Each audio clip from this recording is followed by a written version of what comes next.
So நம்ம முன்னோர்களை பற்றி மிக மிக துல்லியமாக வந்து பாரதியார் தான் கண்டுபிடிச்சார். எப்படி கண்டுபிடிச்சார்? முன்னோர்களோட எல்லா நூல்களையும் ஆய்வு செய்து கண்டுபிடிச்சார். இப்போ பாரதியாருடைய எல்லா பாடல்களுக்கு பின்னாடியும் நம்ம முன்னோர்களுடைய எல்லா விதமான தீர்வுகளுக்குமான வழிகளை நேரடியாக எழுதியிருக்கார். நம்ம முன்னோர்கள் மறைப்பொருளாக வச்சு என்ன நினச்சாங்க? நம்ம முன்னோர்கள்னால் நம்மளுடைய அடுத்தடுத்த தலைமுறையினர் எப்படியும் வந்து புரிஞ்சுக்குவாங்க அப்படின்னு நினச்சாங்க. ஆனால் அவங்களுடைய பாடல்களை வச்சே, அவங்களுடைய பதிவுகளை வச்சே இந்த வெள்ளக்கார நாய்ங்க இந்த மாதிரியான சூழ்ச்சியை செய்வாங்கன்னு தெரியும்.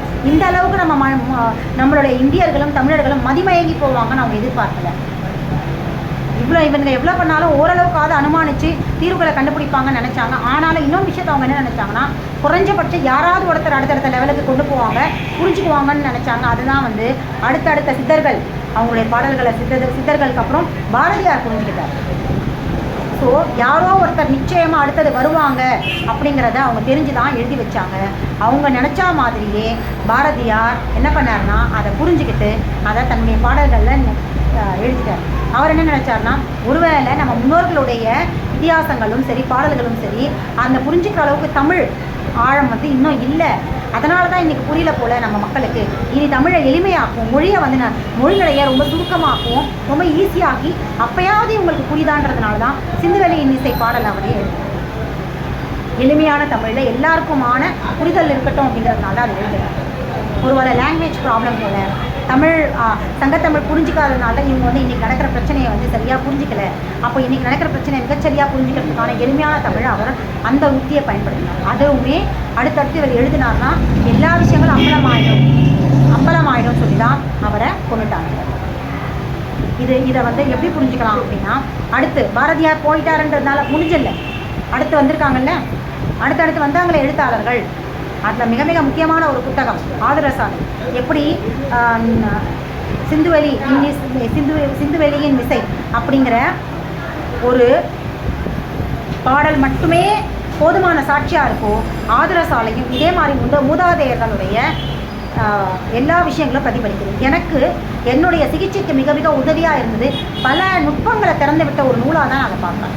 ஏன்னா நாடியை பார்க்கும் பொழுது உயிர் சக்தி உடைய பலமும் பலகீனத்தையும் தெரிஞ்சுக்க முடியுங்கிறத ஆதரசாலை நூல் வழியாக தான் தெரிஞ்சுக்கிட்டேன். அதில் நாடி பரிசோதனை வழியாக டாக்டர் அன்புவும் கதை சொல்லியும் சொல்கிற விஷயங்கள்லேருந்தும் அவங்க மருத்துவத்தை பற்றின ஆய்வுகள்லேருந்தும் தான் நான் என்னுடைய ஆய்வை வந்து தொடங்கினேன். நிறைய பேருடைய உயிர் நாடி மிக மிக மோசமான நிலையில் இறப்பு நோய்க்கு போயிட்டுருக்காங்க அப்படிங்கிறத நான் அது தெரிஞ்சுக்கிட்டேன் அப்படின்னா அது எல்லாமே ஆதரசாலை நூலுக்கு அப்புறம் தான். அதற்கு முன்னாடி என்னுடைய பார்வை இங்கே நாடி பஞ்சபூதங்களுடைய அப் அண்ட் டவுன் மட்டும்தான், சிகிச்சை புள்ளியை மட்டும்தான் ஃபோக்கஸ் பண்ணிச்சு. ஆனால் நாடி அதை அழுத்தும் பொழுது உயிர் நாடியோடைய பலகீனம் எப்படி இருக்குது அப்படிங்கிறத எதை வச்சு தெரிஞ்சு, ரொம்ப மோசமான பலகீனமாக இருக்குது, ஓரளவுக்கு பலகீனமாக இருக்குது, மிக ஆரோக்கியமாக இருக்குது, இது எல்லாத்தையுமே எப்படி தெரிஞ்சுக்கிட்டேன் அப்படின்னு பார்த்தீங்கன்னா ஆதரசாலை நூல் வழியாக தான் இதை ஆய்வு செய்யவே நான் கற்றுக்கிட்டேன். அதே மாதிரி ஆங்கில மருத்துவத்தோட அட்டூழியங்கள் எந்த எக்ஸ்டெண்ட்டுக்கு போயிருக்கு அப்படிங்கிறதையும் இதை நமக்கு தெரியலை. நம்மளாம் இப்போ வெளியிலேருந்து பார்க்குறோம். அதாவது ஐசியூ வார்டிலேருந்தும் ஆப்ரேஷன், அதாவது சர்ஜரி வார்டிலேருந்து வெளியே நின்று பார்க்குற நமக்கு சர்ஜரி வார்டுக்குள்ளேயும் ஐசியூ வார்டுக்குள்ளேயும் என்ன நடக்குது அப்படிங்கிறத பதிவு செஞ்ச ஒரு நூல் தான் ஆதுரசாலை. ஏன்னா உள்ளுக்குள்ளே இருக்கிற மறைப்பொருள் அதை வெளியே எடுத்தால் மட்டும்தானே தீர்வு கிடைக்கும்.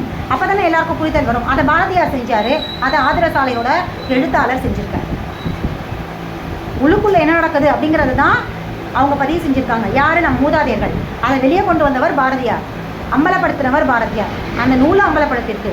உள்ள எமர்ஜென்சி வார்டுக்குள்ளே, ஆங்கில மருத்துவத்தோட வார்டுக்குள்ளேயும் அந்த சர்ஜரி வார்டுக்குள்ளேயும் நடக்கிற அட்டூழியத்தை, அங்கே நடந்த குற்றங்களை, அங்கே நடந்துக்கிட்டு இருக்க குற்றங்களை வெளியே அம்பலப்படுத்தின ஒரு நூல் ஆதுரசாலை. மூதாதையர்கள் அப்படியே ரிஃப்ளெக்ட் பண்ணுது. நவீன காலத்தோடைய எழுத்து வழியாக பாரதியார் எழுதின காலம் ஓரளவுக்கு, அடுத்து நவீன காலம், இந்த காலத்துக்கு ஏற்ற மூதாதையர்களுடைய குறிப்புகளை ரிஃப்ளெக்ட் பண்ணுறது. சித்த மருத்துவத்தோட குறிப்புகள் வழியாக எல்லாத்தையுமே சொன்னார். அக்குபஞ்ச தத்துவங்கள்லாம் அவர் அங்கே சித்த மருத்துவம் அப்படிங்கிற பேரில் அத்தனை விஷயங்களையுமே குறித்து சொன்னார். அந்த டாக்டர் அன்பு அப்படிங்கிற ஒரு மூதாதையர் அடுத்தடுத்த ஜெனரேஷனுக்கு எப்படி தான் கற்றுக்கிட்டதை கடத்தி கொண்டு போகிறது தான் நம்ம மூதாதையர்களுடைய குணாதிசயங்கள் அப்படிங்கிறது தான் டாக்டர் அன்பு கேரக்டர் சொல்லுது. நம்ம திருவள்ளுவர் தான் கற்றுக்கிட்ட பிரபஞ்ச ரகசியங்களை மாணவர்களுக்கு சொல்லிக் கொடுத்தார். தன்கிட்ட இருந்தவங்க கிட்ட சொல்லிக் கொடுத்தார். நம்முடைய சிஷ்யர்களுக்கு சொல்லிக் கொடுத்தார். நம்ம தேரையர், திருமூலர் எல்லாருமே தன்னுடைய மாணவர்களுக்கு கடத்தினாங்க. அதை அதை தான் டாக்டர் அன்பு தன்னுடைய ஆய்வை கதை சொல்லிக்கு கடத்தினார். கதை சொல்லிக்கிட்ட உட்கார வச்சு அவருக்கு சொல்லி கொடுத்தாரு, குறிப்பெழுதி வச்சாரு, பதிவு செஞ்சாரு. இதுதான் நம்ம மூதாதையர்களுடைய கல்வி, சுவரில்லா கல்வி. மாணவர்களுக்கும் ஆசிரியர்களுக்குமான நெருக்கம். அப்பதான் விடிவெள்ளி, கல்வியில் ஒரு விடிவெள்ளி ஏற்படும், கற்றல்ல ஒரு விடிவெள்ளி ஏற்படும் அப்படிங்கிறத சொல்ற நூல் ஆதுரசாலை. டாக்டர் அன்பு மருத்துவராக மட்டும் இல்லை, ஆசிரியராக இருந்தார். என்ன மாதிரியான ஆசிரியராக இருந்தார்? சுவரில்லா கல்வியை கொடுத்த ஆசிரியராக இருந்தார். கதை சொல்லிக்கு கதை சொல்லி அதற்கு முன்னாடி அவர் கற்று வச்சிருந்த அத்தனையுமே தூக்கி போட்டுட்டு புதிய தேடலை நோக்கி பயணித்தது எதன் வழியா? டாக்டர் அன்பு வழியா, அந்த கல்வி வழியா, சுவரில்லாத கல்வி வழியா. அந்த கதை சொல்லி அதற்கு முன்னாடி சுவர், அதாவது சுவர் இருக்கிற கட்டடத்துக்குள்ள ஒரு வகுப்பறைக்குள்ள இறுக்கமாக இருக்கிற அடைச்சி போட்டு வச்சிருக்கிற ஒரு கல்வி திட்டத்தை தான் அவர் கல்வி படித்தார். அதில் அவர் தவறான முறையில் கல்வி கற்றார். அவருடைய கல்வி முறையும் சரி, அவர் கற்றல் வழியும் சரி, அவருடைய தேடலும் சரி தவறான முறையில் இருந்தது. அவருடைய அறிவு தவறான முறையை நோக்கி போச்சு. ஆனால் என்றைக்கு டாக்டர் அன்பு கிட்ட இருந்து சுவரில்லா கல்வியை ரொம்ப ஃப்ரீயாக ரிலாக்ஸாக செயல்முறை கல்வி வழியாக ஒவ்வொன்றுத்தையுமே ப்ராக்டிக்கலாக இறப்பு வரைக்கும், இறப்புனா என்னங்கிறத கூட ப்ராக்டிக்கலாக நிகழ்த்தி காட்டினார் டாக்டர் அன்பு. அதன் வழியாக தான் அவர் அந்த கதை சொல்லி ஒரு முழுமையான கல்வியை, வாழ்க்கை கல்வியை, மருத்துவத்தை, ஏன்னா அவர் மருத்துவம் தானே அவருடைய கல்வியாக இருந்தது, அவருடைய தேடலாக இருந்தது. அந்த கல்வியை சுவர் இல்லாமல், ஒரு வகுப்பறைக்குள்ளே இல்லாமல், போர்டு இல்லாமல் ப்ராக்டிக்கலாக சொல்லிக் கொடுத்தார் டாக்டர் அன்பு. இதை தான் நம்மால் சுவரில்லாத கல்வி வழியாக தான் நஞ்சில்லாத உணவு, மருந்தில்லாத மருத்துவம் சாத்தியம் அப்படிங்கிறத சொன்னார். அப்போது எந்த இடத்துல ஆரம்பிக்குது? சுவரில்லா கல்வியில் தான் ஆரம்பிக்குது. அதை வலியுறுத்துகிற ஒரு நாவல் தான் ஆதுரசாலை. ஒவ்வொரு பேஷண்ட்டையும் ப்ராக்டிக்கலாக காமிச்சார். இதுப்பா இந்த உடம்புல இப்படி நடக்குது, இதை நீ செய், இதை செய், வெறும் வழி நடத்தினார். அவர் நின்று கைட் பண்ணார், தொலைவில் நின்று வேடிக்கை பார்த்தார். இதை செய், இதை எடு, பண்ணு, தான் செய்யலை. இதுதான் கல்வி முறை, இதுதான் செயல்முறை கல்வி. மாணவர்களை கொண்டு அவங்களையே செய்யும் பொழுது, அவங்களையே தேடும் பொழுது, அவங்களையே கேள்வி கேட்க விடும் பொழுது, அவங்களையே பேச விடும் பொழுது மட்டும்தான் ஒரு கற்றல் அப்படிங்கிறது ஒரு இடத்துக்கு போகுன்றதை சொல்கிறது தான் ஆதுரசாலையில் வர அன்பு கேரக்டர். கதை சொல்லி அந்த மாணவர் கேரக்டர். இது நம்ம முன்னோர்கள் செஞ்சுட்டு இருந்தாங்க, திருவள்ளுவர் செய்யிட்டு இருந்தார். அதை தான் நம்ம மூதாதையர்களை பிரதிபலிக்கிறது ஆதுரசாலை. ஆரம்பத்திலிருந்து கடைசி வரைக்கும் நம்மளுடைய மூதாதையர்கள் வாழ்ந்த கல்வி, குருகுல கல்வியையும் மருத்துவத்தையும், உணவு எப்போ சாப்பிடணும், பசிக்கும் பொழுது தான் சாப்பிடணும் அப்படிங்கிற எல்லா விதமான தத்துவங்களையும் அந்த நூல் சொல்லும். மருத்துவம்னா எப்படி இருக்கும், நம்ம மூதாதையர்களுடைய மருத்துவங்கள் எப்படி இருந்தது, நாடியை எப்படி அணுகுனாங்க, அவங்களுடைய அறிவு எப்படி இருந்தது, எல்லாத்தையுமே அந்த நாவல் பதிவு செய்யும். மிக மிக முக்கியமான ஒரு நாவல். இந்த காலத்தில் இப்போ இருக்கிற பாரதியாருடைய பாடல்களுக்கு அப்புறம் ஒரு நுட்பமான மூதாதையர்களுடைய எல்லா விஷயங்களையும் பிரதிபலிக்கிற ஒரு நாவல் ஆதுரசாலை தான். வாய்ப்பு இருக்கிறவங்கள அதை நிச்சயமாக நீங்கள் பார்க்கணும், வாசிக்க, அதை வாசித்து பாருங்கள். அதுக்கப்புறம் நீங்கள் வியந்து போவீங்க. சரி, இன்னொரு முக்கியமான விஷயத்தை பற்றி நான் இப்போ பேசணும். நேற்று நான் அதை பற்றி சொல்லியிருந்தேன் இல்லையா? அதாவது எதற்காக வாழைப்பழம் அப்படிங்கிற ஒன்று நம்ம முன்னோர்கள் இலையில வச்சாங்க அப்படின்றத ஒரு விஷயம் நான் ஏற்கனவே சொன்னேன். மாப்பழா, வாழையடி வாழையாக வரும். இன்னொன்று, அந்த வாழைப்பழத்தற்ற விதைகள்.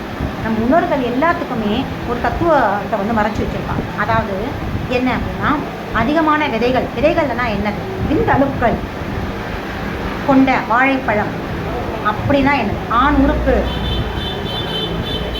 அதை தான் அந்த தத்துவத்தை உணர்த்துறது தான் அந்த வாழை இலையில் வைக்கிற வாழைப்பழம். அதில் எல்லா உணவு பெண்ணுடைய இனப்பெருக்க உறுப்புக்குள்ள எல்லா சுவையும் இருக்குது. அங்கே வாழைப்பழம், அதை முதல் சாரம் என்ன? உப்பு அப்படிங்கிற நீர்மூலகத்துக்கு பலம் கொடுக்குற ஒரு சுவை, உவர்ப்பு சுவை கொண்ட உப்புங்கிற திடப்பொருள். அதான் ஃபஸ்ட்டு, நீர்மூலகம் தான் ஃபஸ்ட். அப்படின்னா என்ன அர்த்தம்? எதை பற்றி சொல்கிறாங்க? தாம்பத்திய வாழ்க்கையை பற்றி சொல்கிறாங்க. அடுத்தடுத்து எல்லா சுவைகள் கொண்ட உணவு வைப்பாங்க. அதுக்கு முன்னாடி வாழைப்பழம். ஏன்? இந்த உப்பும் இந்த வாழைப்பழம் தான் தாம்பத்தியத்துக்கான அடிப்படை. பெண்ணுடைய இனப்பெருக்க உறுப்புகள், நீர்மூலக உறுப்புகள் உவர்ப்பு சுவை கொண்டது. அதாவது நீர்மூலகம் அப்படின்னாலே இனப்பெருக்கம். உப்பில்லாத பண்டம் குப்பை இல்லைன்னு சொல்லுவாங்க இல்லையா? அப்போது பெண்ணில்லாத ஆண் குப்பை தான். உப்பு இல்லாத பண்டம் குப்பையிலேன்னு என்ன அர்த்தம்? ஒரு பெண் இல்லாத ஆண் குப்பை அப்படிங்கிறதெல்லாம் அவன் சொல்கிறாங்க. அந்த தத்துவத்தை சொல்கிறது தான் அந்த உப்பு. அதற்காக தான் உப்பை முதல்ல வச்சுட்டு அதுக்கப்புறம் தான் வாழைப்பழத்தை வைப்பாங்க. அப்போது அந்த வாழைப்பழம் அப்படிங்கிறது பல விதைகள், பல அணுக்கள் கொண்ட ஆண் அப்படிங்கிறத உணர்த்துறது தான் வாழைப்பழம். அது ரெண்டும் தான் பிரதானம். தாம்பத்திய வாழ்க்கைக்கு முதல் இது ரெண்டும் தான் முக்கியம். அதுக்கப்புறம் அறுசுவை. அது ரெண்டும் இணைஞ்சால் அறுசுவை அப்படிங்கிற தாம்பத்திய வாழ்க்கையை ரொம்ப அழகாக சொன்னாங்க. கசப்பும் இருக்கும், இனிப்பும் இருக்கும், புளிப்பும் இருக்கும், கார்ப்பும் இருக்கும், எல்லாமே இருக்கும் தாம்பத்திய வாழ்க்கை அப்படிங்கிற தத்துவத்தை சொல்கிறது தான் அறுசுவை உணவு. திருமண வாழ்க்கையெல்லாம் போடுவாங்க. திருமணம் அப்படிங்கிற விழாவில் மட்டும்தான் அறுசுவை உணவுகள் போட்டுட்டு இருந்தாங்க. இதை அப்படியே எப்போவுமே அறுசுவை உணவு சாப்பிடணும் அப்படிங்கிற மாதிரி ஒரு விஷயத்தை பிற்காலத்தை கொண்டு வந்துட்டாங்க. இதை பார்த்துட்டு உடனே அவன் என்ன பண்ணான்னா பேலன்ஸ் டயட்டுன்னு ஒன்று ஆங்கில மருத்துவம் கொண்டு வந்துட்டாங்க. எல்லாமே பிற்காலத்தை அறுசுவை உணவுன்றது தாம்பத்திய வாழ்க்கையிலும் கணவன் மனைவி தன்னுடைய வாழ்க்கையில் எப்படி வாழணும் அப்படிங்கிற தத்துவத்தை சொல்கிறதுக்கு தான், வேறு ஒன்றுமே இல்லை. அது அந்த மாதிரி நாட்களில் தான் முழுசாக சாப்பிடணும். மற்றபடி சாதாரண உணவு, தேவைப்பட்ட உணவை நம்ம சாப்பிட்டாலே உடல் அதை எப்படி சாப்பிட்டாலும் அதை கன்வெர்ட் பண்ணி தொடர்ந்து இன்னும் நிறைய விஷயங்கள் பேச அடுத்தடுத்த காணொலிகளை பார்க்கலாம். நன்றி.